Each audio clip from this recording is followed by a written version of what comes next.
Egun guztioi, buenos días a todas y a todos. Eskerrik asko benetan gonbidapenagatik.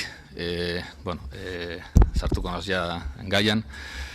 Por lo visto, en 2002, cuando se celebró una comparecencia parecida con una comisión así, algo no hicimos bien porque estamos repitiendo. Me siento como quien tiene que volver en septiembre. Creo que hubo un trabajo en aquel momento muy interesante. Seguramente es luego muy difícil llevarlo a la realidad de sociedades complejas como la nuestra, pero en todo caso, algunas de las cuestiones que diré se remiten a cuestiones que también planteé en aquel momento, pero sí intentaré aportar alguna cosa nueva.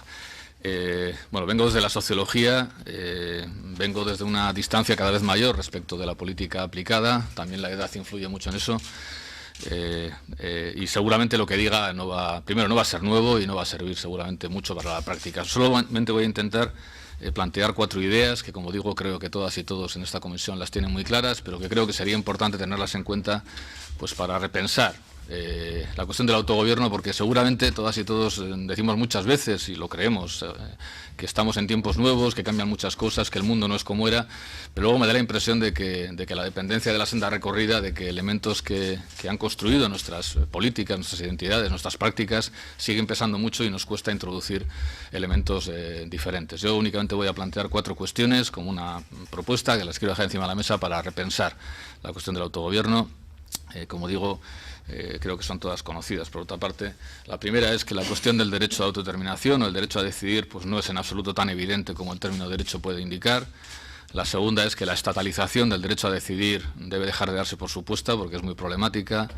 La tercera, y aquí me detendré más, que Euskadi puede ser una realidad política por construir, pero no por descubrir, que hace mucho tiempo que sabemos cómo somos y lo que esto puede dar de sí, razonablemente. Y la cuarta cuestión, que tal vez sí es la que a mí al menos me ha parecido más nueva y la he pensado más y por tanto seguramente está más con hilvanes, es la necesidad de reescalar el autogobierno. Creo que tenemos que bajar la idea de autogobierno un escalón más. Lo estamos bajando desde el Estado, o la estamos subiendo a veces también hacia los espacios europeos, pero estamos bajando el autogobierno desde el Estado-nación hacia unidades subnacionales, naciones sin Estado, regiones, etcétera. Creo que nos falta bajar un escalón más del autogobierno a las ciudades. Creo que las ciudades en este momento se convierten en un escenario, en un espacio fundamental para repensar el autogobierno de una forma nueva. Las 2 primeras las plantearé de manera muy rápida. Tengo un texto, como nos suele gustar a quienes tenemos tiempo para escribir y pensar, y nos pagan y la sociedad es tan generosa que nos paga para ello. Tengo un texto de unas páginas aquí. Si a alguien le interesara por alguna razón tenerlo, no tiene más que decírmelo y se lo enviaría encantado. La primera cuestión, la cuestión del derecho a autodeterminación no es en absoluto tan evidente como el término de derecho parece indicar. Es verdad que utilizamos derecho a autodeterminación y derecho a decidir como sinónimos últimamente. Yo creo que a veces esto es un intento de quitarnos de encima el peso tan fuerte que tiene autodeterminación. Cuando decimos derecho a decidir parece que estamos hablando de una cosa más normal, más casi banal, más irrelevante. Creo que no es así. Creo que son de unos derechos individuales que son colectivizables, por supuesto, por agregación. Creo que no estamos hablando de un derecho fundamental, pero seguramente ponentes que vengan posteriormente lo explicarán mejor, lo dirán mejor.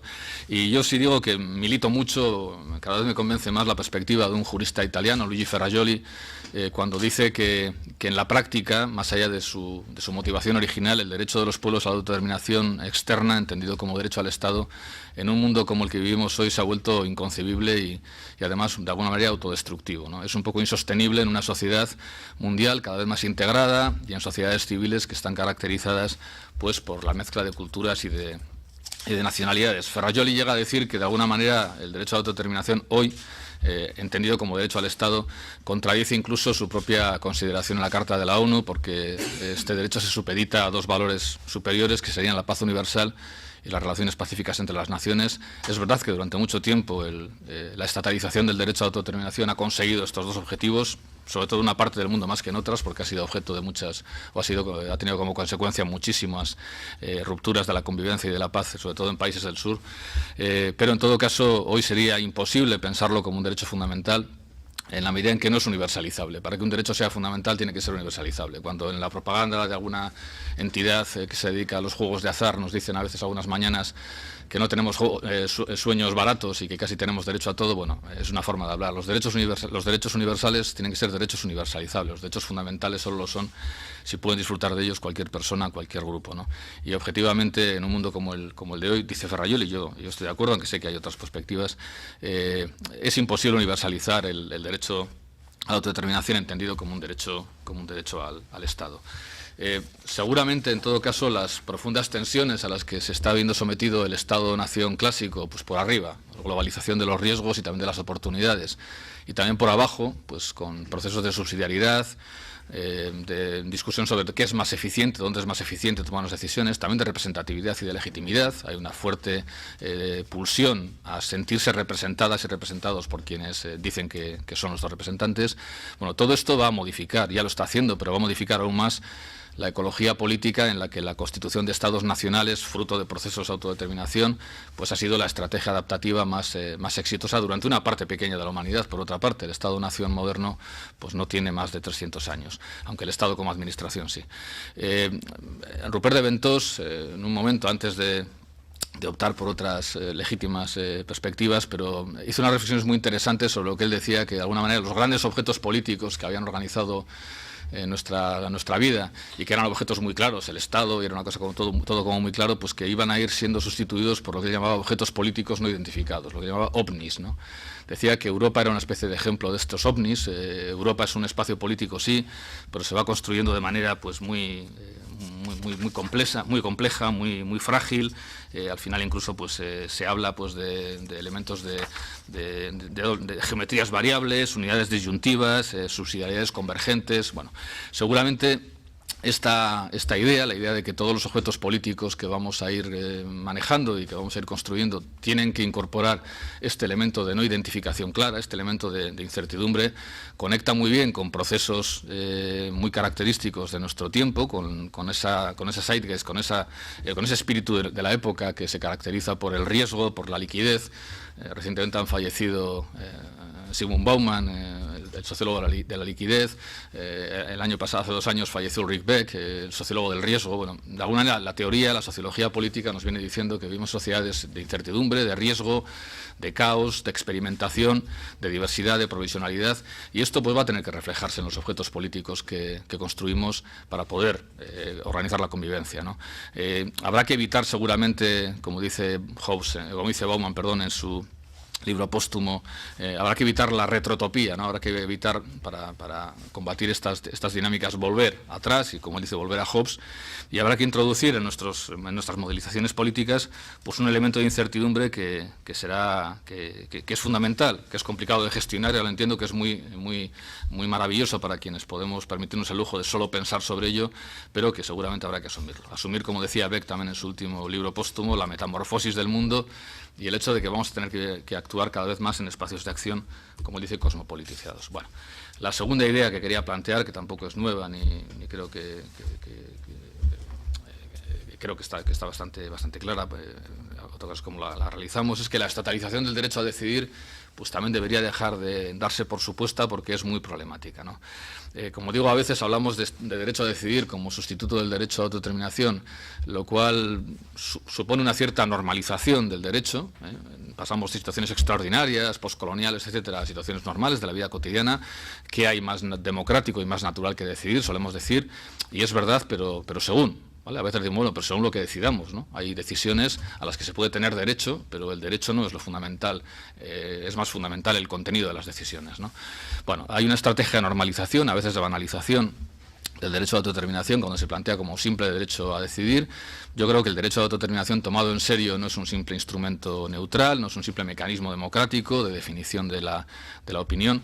Hay un elemento previo a todo derecho a autodeterminación, que es el derecho de autodefinición, la construcción del demos, la construcción del sujeto político, que es lo fundamental en cualquier democracia, ¿no? La democracia al final es justamente la forma en que se gobierna un sujeto político, un pueblo.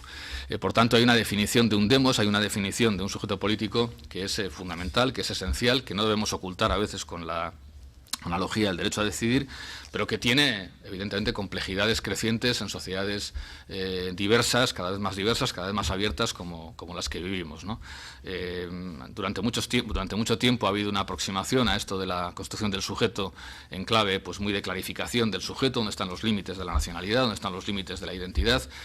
Como me remito a lo que decía antes muy rápidamente, luego lo podemos dialogar, creo que hay riesgos muy grandes, riesgos enormes en el mundo actual a la hora de realizar cualquier operación de categorización o de definición de una identidad colectiva en el marco de procesos de construcción nacional. Nuevamente me remito a Luigi Ferrajoli. Luigi Ferrajoli tiene una reflexión muy exigente y también discutida por otros juristas cuando él habla de la esfera de lo indecidible.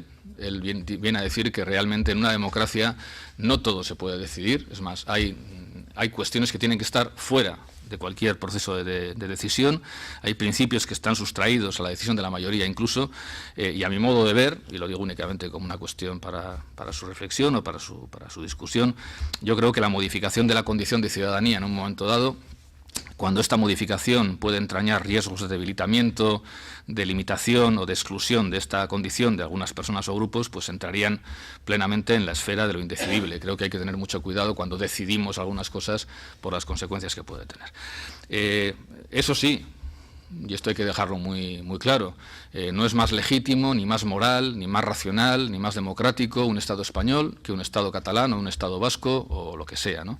Puede ser más real, y ciertamente lo es, pero esta realidad es una realidad objetiva que es fruto únicamente de eso que Hegel llamaba la astucia de la razón, y que yo, como no soy filósofo ni hegeliano, llamo simplemente la historia, ¿vale? Al final la historia, a través de una serie de procesos, ha dado como consecuencia que la opción de la estatalidad ha caído más de parte de unas naciones que de otras, por muchas razones, y punto, es así, pero ahí no hay ninguna razón ética en principio. Lo que pasa que es verdad que hay una razón de partida, que hay una cuestión de partida, ¿no? Decía Carlos Marx en el 18 de Brumario de Luis Bonaparte que los seres humanos hacemos la historia, pero no elegimos las condiciones en las que lo hacemos, ¿no? Y a veces hay personas, y también hay colectividades y pueblos y naciones, pues que en los términos estos de la definición nacional podríamos pensar que han tenido más suerte, que han aprovechado mejor el momento, o que lo han hecho mejor, o que han ejercido más la fuerza en condiciones, en momentos, por ejemplo, en los que no había ni reporteros de guerra ni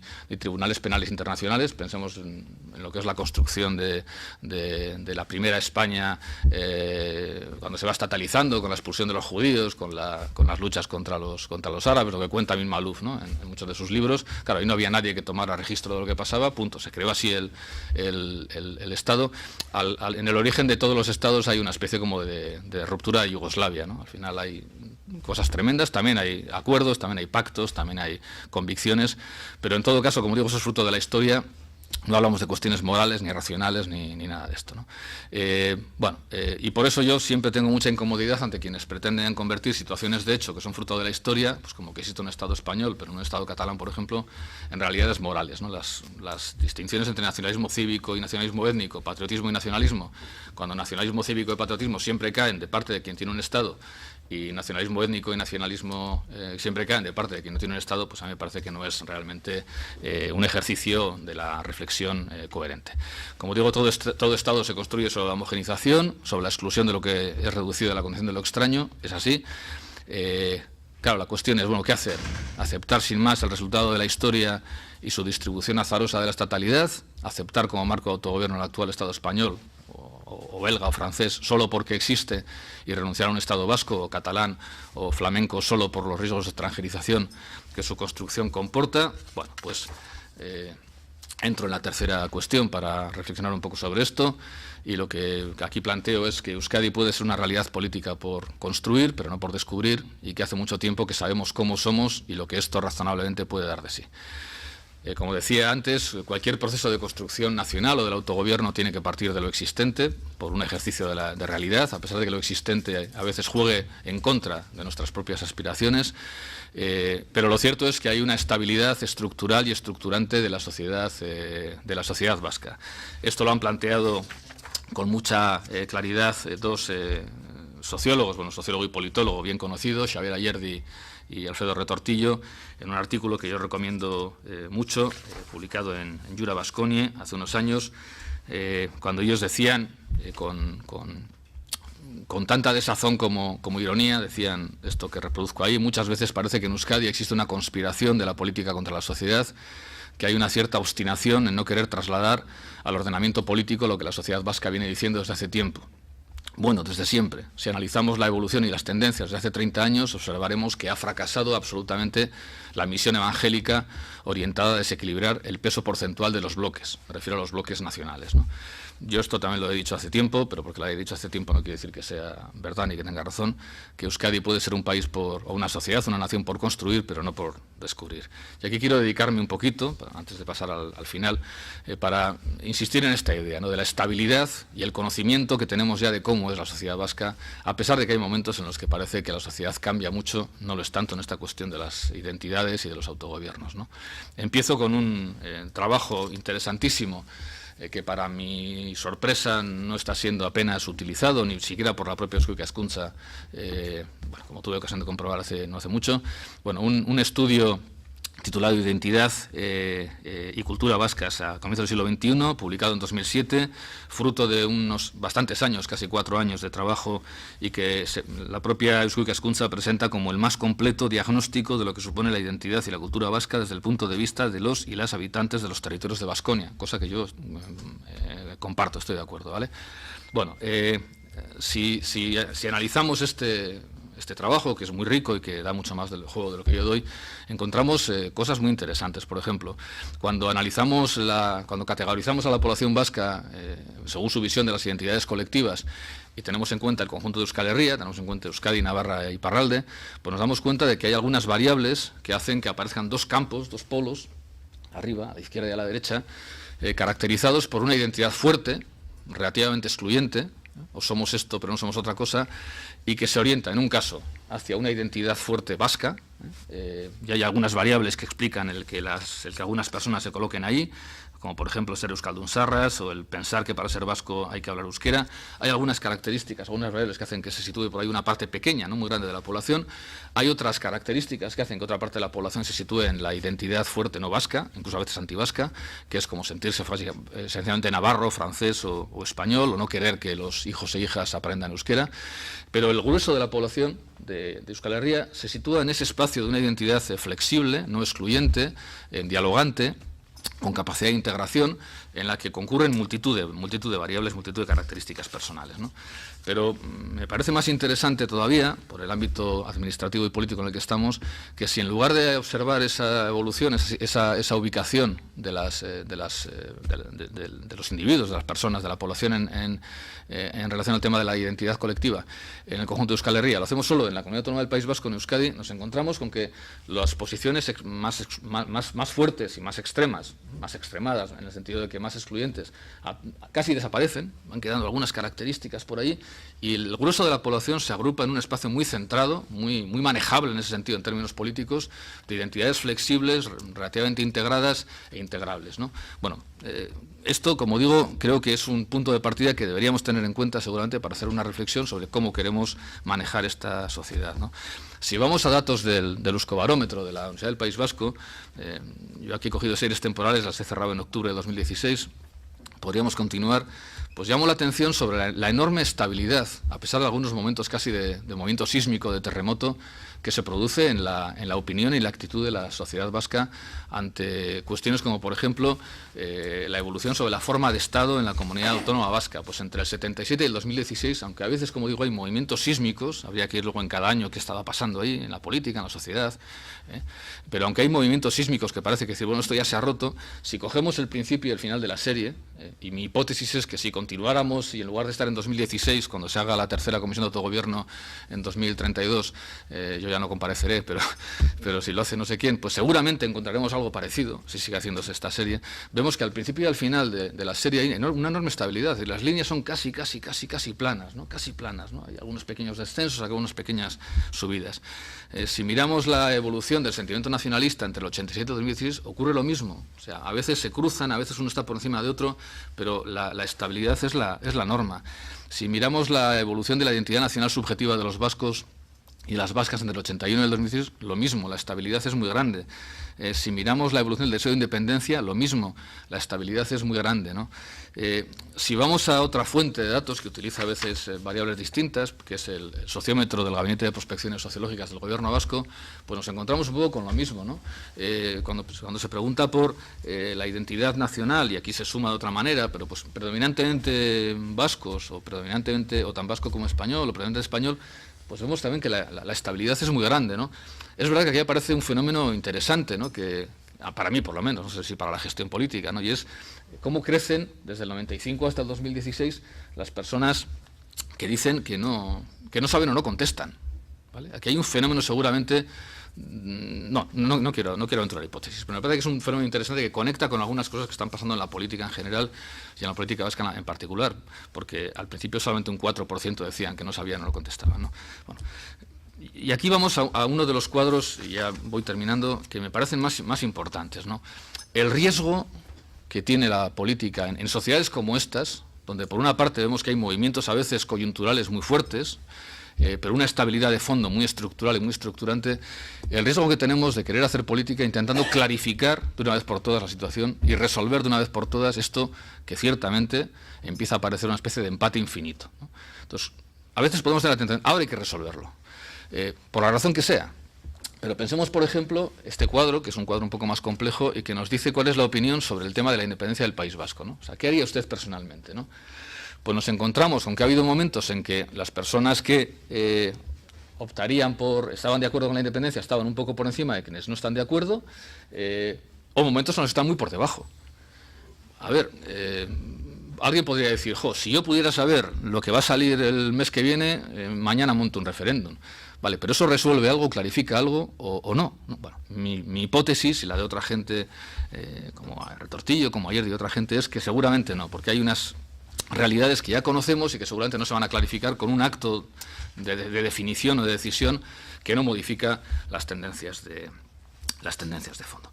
Bueno, en este sentido y con buen criterio hay personas en Euskadi, Ramón Zallo por ejemplo, pues que vienen reflexionando desde hace unos años sobre el hecho de que la identificación entre construcción nacional y construcción del Estado nacional, pues en el fondo no es más que un formalismo, una visión formalista que eleva a la categoría de norma, de verdad, pues sencillamente procesos históricos que se han dado en algunas nacionalidades, en algunos países, sobre todo pues Francia, Alemania, etcétera, ¿no?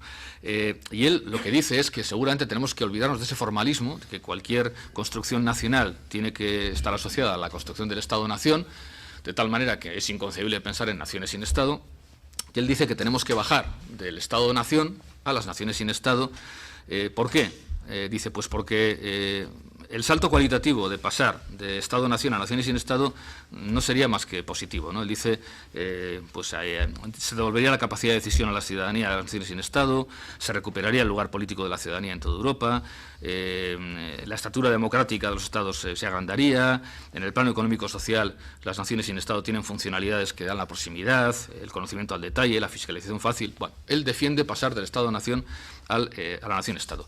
Yo estoy muy de acuerdo con su diagnóstico de que esa formalización de pensar que si no tienes Estado, como dice la canción, no te hace caso nadie, por tanto, o eres Estado, o para ser nación tienes que tener Estado, creo que ciertamente eso es una formalización fruto de la historia, pero no de la necesidad política ni social actual. Me remito a lo que he dicho hasta ahora, pero no estoy tan de acuerdo con el hecho de que el escalón que hay que bajar es del Estado-nación a la nación-Estado sin más.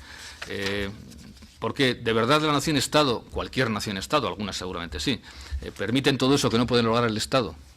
No lo tengo claro, tampoco lo justifica Ramón, ¿no? Y yo creo que si el Estado es la abstracción hipostática de los nacionalistas con Estado, pues la nación es la abstracción hipostática de los nacionalistas sin Estado. Es decir, los nacionalistas con Estado defienden el Estado y los nacionalistas sin Estado defienden la nación, porque cada uno tiene una carta de triunfo y tiene interés en que eso realmente funcione en el juego de sus legítimos intereses y proyectos políticos, ¿no? Yo personalmente creo, y con esto cierro, que si la cuestión de las nacionalidades surgió en su momento y continúa hasta hoy como consecuencia de la constatación de que no hay una correspondencia exacta entre fronteras estatales y grupos nacionales, pues a partir de ahora tendremos que afrontar que tampoco hay correspondencia exacta entre las fronteras nacionales o los marcadores nacionales y la vida, las expectativas y las necesidades de la gente común. Por tanto, yo creo que hay que desestacionalizar el autogobierno, ciertamente bajarlo del Estado, a veces subirlo también, pero no simplemente para quedarnos en la nación-estado, en la nación sin Estado, perdón, sino a veces para bajarlo más. ¿Para bajarlo hasta dónde? Bueno, pues yo diría para bajarlo hasta las ciudades. Hay un politólogo norteamericano, Benjamin Barber, que lleva unos años reflexionando en esta dirección de manera muy interesante, tiene una serie de trabajos y conferencias donde plantea la idea de qué ocurriría si los alcaldes y las alcaldesas gobernaran el mundo. Hay una nueva dinámica en las ciudades globales, las regiones metropolitanas, cada vez más importante, más potente. Evidentemente no se trata de pensar en ciudades como Singapur, no es mi modelo, ni el de Barber, ni el de otra gente, tampoco en referéndums como el que se hizo en Venecia, por ejemplo, en el Véneto, para separarse de Italia. Se trata de la ciudad no como una ciudad nuevamente cerrada, amurallada, porque con eso no hemos hecho nada, sino como una ciudad que realmente permite cosas que no permiten a veces ni las comunidades autónomas ni los estados. Pensemos, por ejemplo, en las ciudades santuario en Estados Unidos. Todas esas ciudades que dicen vamos a hacer una política migratoria distinta, siempre que podamos, de la de Trump. O pensemos en la red europea de ciudades de refugio, de la que Barcelona es pionera, o pensemos en la red C40 de ciudades contra el cambio climático, o pensemos en toda esa cantidad de iniciativas locales de transición que llevan años experimentando alternativas de participación, producción, consumo, proximidad, lucha contra la exclusión, construcción de comunidad en el ámbito local, haciendo posible en el ámbito local lo que parece que es imposible en los ámbitos estatales o en los ámbitos de las comunidades autónomas, ¿no?